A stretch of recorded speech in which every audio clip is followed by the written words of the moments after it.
Hi, my name's Deb Marnie and I'm from Aussie Maille. Welcome to our chainmail tutorial channel.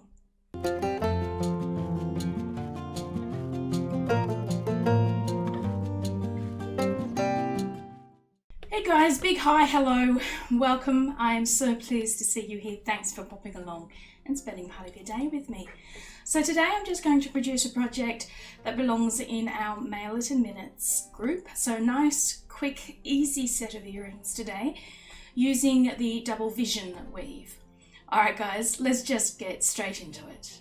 Okay, so here's a sample piece of the pair of earrings that we'll be making today. So as you can see, they're nice and simple and shouldn't take long to make up at all.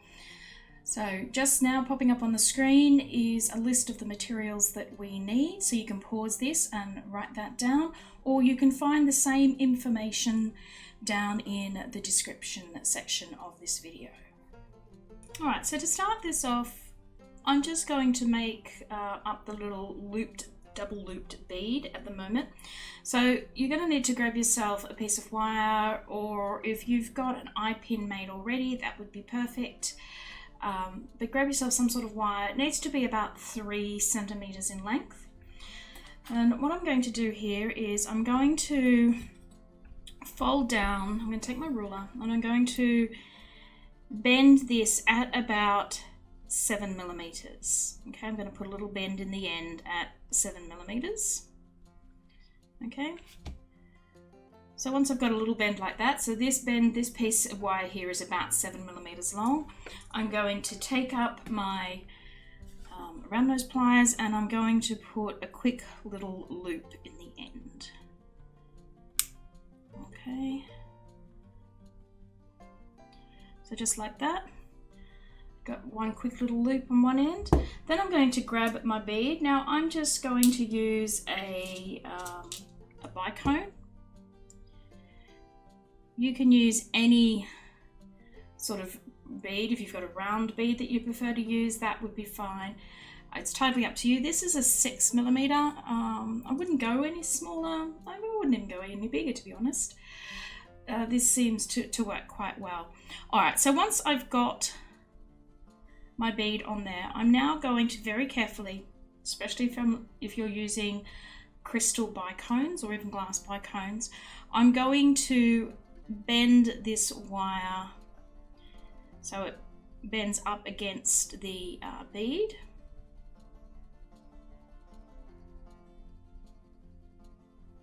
Okay, so as I said, you want to be very careful. It is really easy to break these bicones, so do this gently. You'll be wanting your piece of wire to be, you know, not too hard, otherwise you're going to have difficulties doing this. Okay, so once I've bent that, I'm now going to measure this out again because I want this piece of wire to be about 7 millimeters in length as well to match the other one.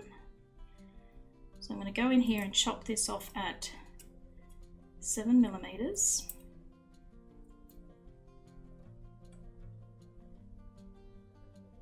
Which is about there. Okay, and then I'm going to create another loop in the end here.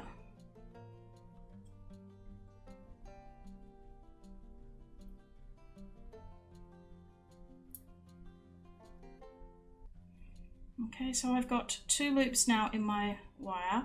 Now I wasn't paying too close attention to the positioning of my loops, but we do want them to be facing the same way. So if you haven't got them facing quite the same way, then you can just go in with your pliers and make some little adjustments until you've got them facing, the loops facing the same way. Okay, so we've got our double looped bead. So you just set that aside. So I'm going to start making my chain up, but before I do that, I'm going to grab my beaded unit and I'm going to pop that onto my first chain. You can do it now or you can do it later. I'm just doing it now so that it's done and out of the way. And then you make this chain pretty much as long as you want to make it. So I chose to make it 10 of these small rings long in my sample piece. as I said, it's totally up to you. If you want it to be longer, go for it. If you want it to be shorter, that's perfectly fine. This is yours. Do what you like with it. But we're just making up this simple chain. So you go ahead now and make that up to the length that you require it to be, whether it's 10 rings long or 5 rings. And I'll meet you back here to show you what we're going to do next. Okay, so I've made my little chain that is 10 rings long. Now we're going to do the little double vision section. So this time we're going to be using our larger rings, our 5/32 of an inch or 3.97mm ID rings. If you don't have this ring size, you can do this in a 3/16 or 4.76mm. It's a little looser. I'm a fan of this being as tight a weave as you can get. It holds its shape better.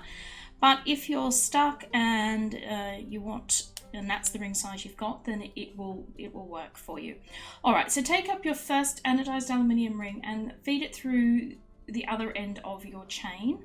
We're going to place another ring on the end of the one that we just placed. Our next ring goes through that end pair there as well, and we're actually going to double that ring up. So far we'll have a chain of anodized aluminium that goes one ring, and then 2 rings. Okay.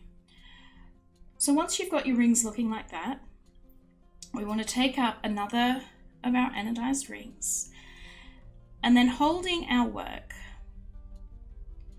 so that the 2 rings are facing flat towards us. Okay, so we've got this middle ring sitting here with its edge showing to us. We're going to come in, we're going to scoop up our 2 rings on the end, and then we're going to continue to bring that ring over to our first ring, and we're going to scoop that up as well.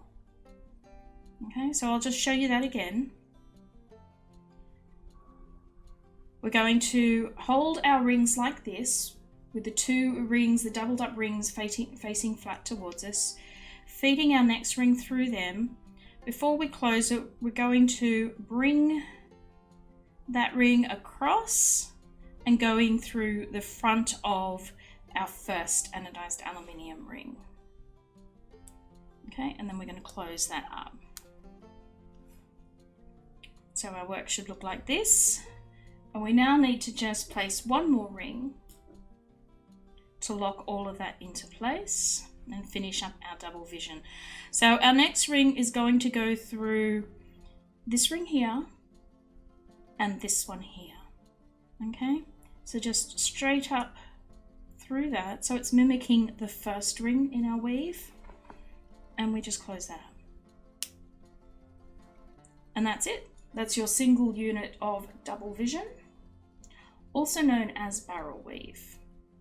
So we're just going to add our ear wire next to finish up our piece. So to do that, just very gently open up the loop on your beaded unit a little bit, twist it sideways, pop your ear wire on and twist it back closed. Okay, and there you go. Okay, now if you're not comfortable opening up this loop, and you can do this with the ear wire instead, so just grab the loop of your ear wire, pretty much like you would if it was a jump ring, the loop down the bottom, and just give it a little twist. You can see that opens the ear wire up, and then you can go through the loop there and then close it up like you would a jump ring.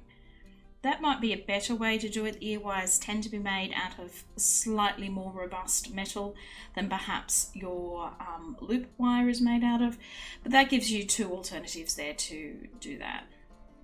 You're finished. So just whip up the other earring and you're good to go. Alright guys, so that's it. That is the tutorial for today. I hope you enjoyed it and you've managed to whip yourself up a beautiful set of earrings. If you did enjoy the video, please don't forget to give it a thumbs up here at YouTube, share the video, leave any comments or questions you may have down in the section below the video. We'd love to hear from you guys. While you're here, also don't forget to check out some of our other videos. We've got over 160 at time of recording up on our channel, so there's sure to be something there for everybody. If you haven't become a subscriber of our channel, then now's the time to consider doing it. It really does help us out, and it will encourage us to keep going with these videos for you in the future. Also, don't forget to check out our website. The link will appear up here in the corner, where we sell all the tools, components and bits and bobs that you'll need to create this project and many others. Alright guys, thanks once again for popping along, and I hope to see you sometime in the very near future. Alright, bye!